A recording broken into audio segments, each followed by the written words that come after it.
I'll let everyone get seated first before we get started.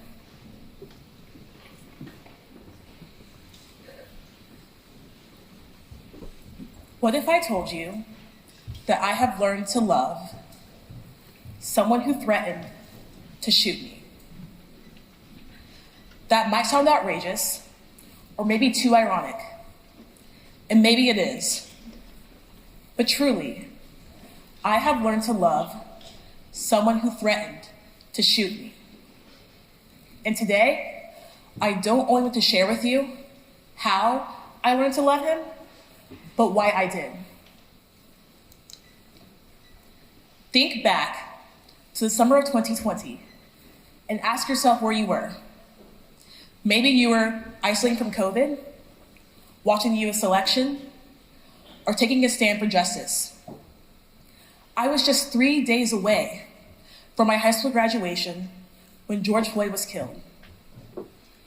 Being from a smaller town in North Carolina, the opportunity to demonstrate was limited. So, my friends and I organized our own. Over 2,000 people of all ages, races, and backgrounds came together to take a stand for justice. And that is something that I am still so proud of to this day. A few weeks later, I was asked to help organize a second protest. It was much smaller and much more intimate. After we did our march, we came back to the park for a moment of silence. But the silence was quickly broken by the man you see behind me. I remember my head was down and my eyes were closed. We were all in collective unison. The only sound you could hear in the air was the wind in the sky. I turned to the left, and this man was suddenly charging at us. His finger was pointed, and he was drenched in sweat, looking lost, confused, and angry. Every time he got closer, my heart rate skyrocketed. I had no idea what to do. But thankfully, someone else stopped him, and they began to argue. Everyone got up and surrounded him. But he finally knew he was defeated. But he left that day, warning us with, "I will not let you people run my hometown. If y'all do anything I don't like, I have a gun, and I am not afraid to use it." There have not been many days where I haven't thought about that moment. I constantly ask myself all those what ifs. What if he got a gun? What if he shot us? What if we got hurt? And for a long time, I carried so much hate in my heart for him. But this summer, I set myself free from that hate by the philosophy of the great civil rights hero, Dr. Martin Luther King Jr. And while it might sound cliche, Dr. King taught me that hate was not the answer to my healing, his healing, or our collective healing. Love was. And I'll be honest, I was so resistant to this idea because how could I and why should I love someone who threatened to shoot me? It didn't make any sense. I did not want to give him my love, and I did not think he was deserving of it. But I realized that I was interpreting love the way that our society commonly defines love, not the way Dr. King defines love. Dr. King was talking about agape. Agape is an unconditional love that seeks nothing in return. It is a redemptive goodwill. It is not contingent upon the actions of an individual. You don't love them because you like their attitudes or their beliefs. You love them because you are human, because they are human. And as I understood agape, I worked through 2 cycles to understand why we rarely see it today and how we can change that. The first is a cycle between ignorance, fear, and hate. Ignorance, fear, and hate all drive and reinforce each other. Ignorance often comes from isolation. And when you pair it with fear, hate and violence is often the result. The ancient philosopher Ibn Rushd, he quotes this perfectly. He says, ignorance leads to fear, fear leads to hatred, and hatred leads to violence. That is the equation. And this equation is precisely what led to that moment. He was so consumed and driven by ignorance, fear, and hate that it drove him to threaten the use of violence to make himself feel comfortable and for us to feel afraid. And because of that, I hated him. I saw him as an ignorant, fearful, and hateful individual. And because of that, I attacked him. But what I now understand is that ignorance, fear, and hate is not who he is, it's what he is consumed by. And attacking him as an individual won't do me or you all any good. As Dr. King puts it, we must attack the evil system, not the individual. When we attack each other as individuals, we only create more ignorance, fear, and hate. Ignorance, fear, and hate thrives on us attacking each other. And when we do this, we create two cycles. We have two groups, people like that and people like us. And when we do that, we see the world through heuristic shortcuts as a way to understand each other, when we're actually misconstructing our beliefs about our fellow human beings. It allows us to feel more comfortable and attack each other with more ease and distance. But when we replace the cycle of ignorance, fear, and hate with a cycle of ignorance, shame, and redemption. Ignorance and shame are often linked. You may have slipped up and made an ignorant comment, or you may have been subjected to it. In some way, you might feel shame. But the problem is, we stop at shame. In our society, we have prescribed shame as a solution to ignorance when shame is just a step. Shame is a step to redemption, reconciliation. As Dr. King puts it, we must awaken a sense of moral shame. But the end is redemption. The end is reconciliation. But we rarely reach that point. We always stop at shame. It's where we stay stuck. And why is that? Who does that serve? Who does it benefit to stop at shame? The cycle of ignorance, fear, and hate continues. But the cycle of ignorance, shame, and redemption stops at shame.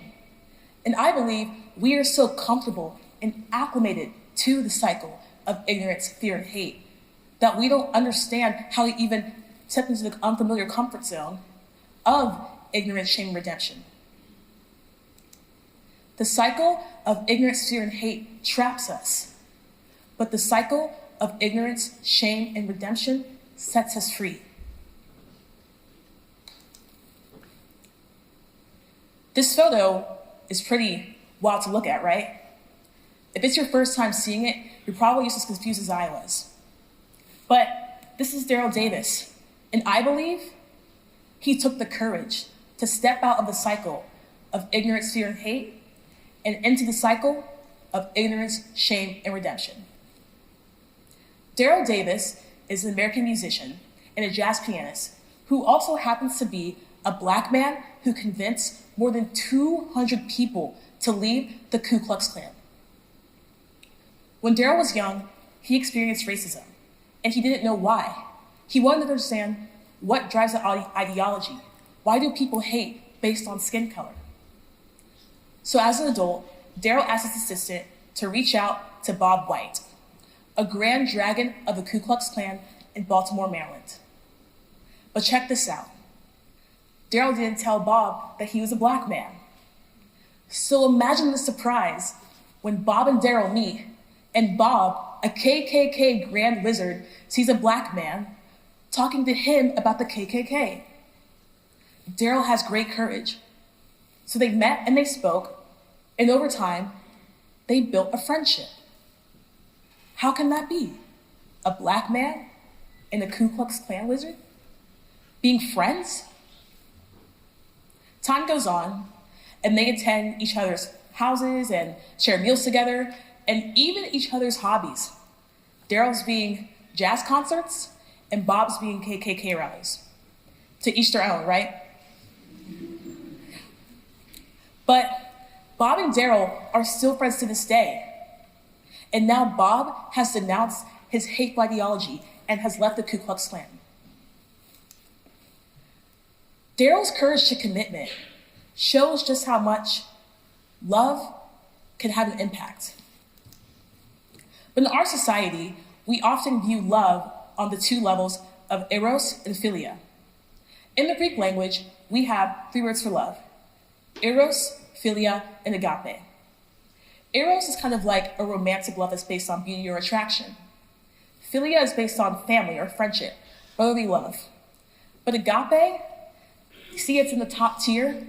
That's a level that's so hard to reach. We have to rise to that level of unconditional love, that level of loving based on humanity. As Dr. King says, when we rise to love on that level, we don't rise because we like their actions or their beliefs or their attitudes. We love them because they are human. We still love the person while hating the deed they did. I believe that Kesha Thomas has agape in her heart. This is a photo of a Ku Klux Klan rally in Ann Arbor, Michigan in 1996. At the time, Kesha Thomas was 18 years old. She was there that day to counter-protest with other counter-protesters.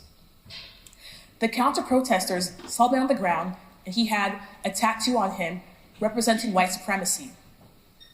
They began to beat him, but Kesha jumped on top of her, putting herself at risk to save him. Why would an 18-year-old Black woman save a white supremacist? One day, Kesha was in a coffee shop, and a random boy approached her. He simply says, "Thank you." Kesha was like, "Thank you for what?" The boy says, "The man you saved at the rally that day was my father." Isn't that powerful? Kesha's acts of love in the middle of an environment with hate and ignorance and violence built a friendship. Today, Kesha and his son are still friends to this day. And not only that, his father and his son and his sister do not hold the same beliefs of white supremacy. Her act of love broke cycles of ignorance, fear, and hate. When I first learned her story, I didn't understand why she would do this.